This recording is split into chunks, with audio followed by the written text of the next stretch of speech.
Les marques de lessive ont de tout temps occupé une place majeure dans l'espace publicitaire. Mon propos ne sera pas de vous conseiller un produit particulier, mais plutôt vous signaler qu'il existe une lessive introuvable dans le commerce, en magasin ou en ligne, et qui pourtant nous offre une blancheur et un éclat inégalables. En effet, aujourd'hui, vendredi 5 Shevat, nous célébrons le 121e anniversaire du décès du deuxième rabbi de Gour, petite ville à proximité de Varsovie en Pologne, Rabbi Yehuda Arielev Alter, mais plus connu d'après le nom de son ouvrage, le Sfat Emet, commentaire sur la Torah et le Talmud, tombé dans le domaine universel du judaïsme.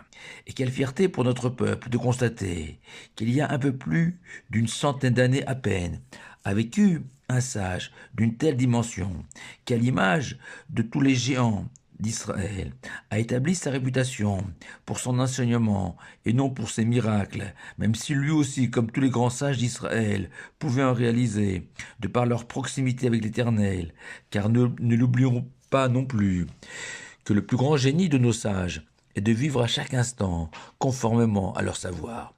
Et à l'occasion de notre paracha de Beau, le Sfat Emet va nous offrir une vision nouvelle sur les diplés, un thème pourtant visité et revisité pour nous tous. Et notamment ce célèbre parallèle entre les 10 paroles créatrices de notre monde, les 10 plaies, les 10 commandements, les 10 paroles.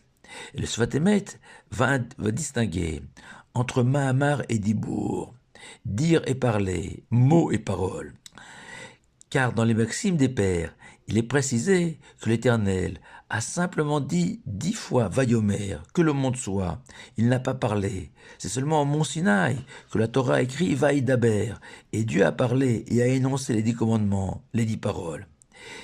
Et partant de ce constat, le Sfat Emet va expliquer que lors de la création du monde, la présence de Dieu et surtout des commandements divins, la manière de vivre dans ce monde était voilée cachée, rien n'était clairement établi, mais tout était implicite, informel, à l'état brut.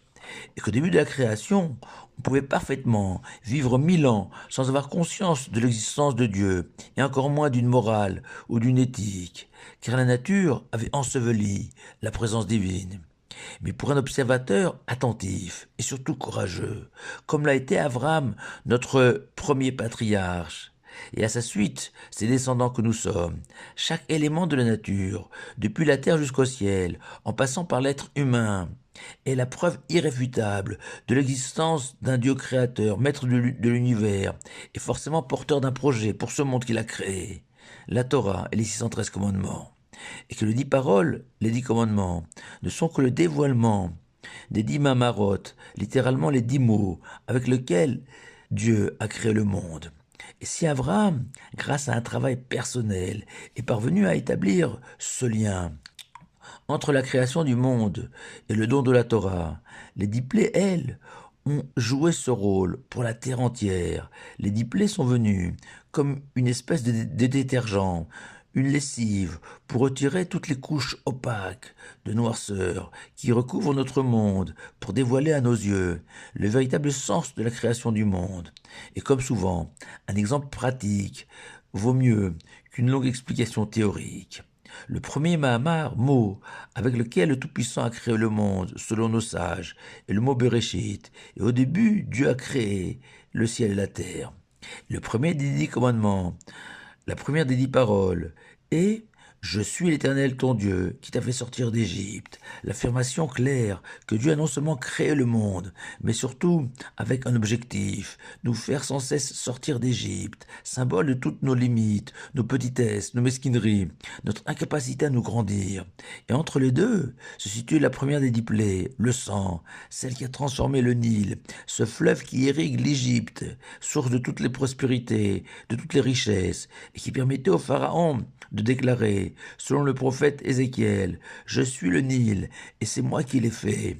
Cette illusion que nous sommes les maîtres de notre destin, de notre richesse, de notre avenir, que la terre et surtout ses plaisirs nous appartiennent.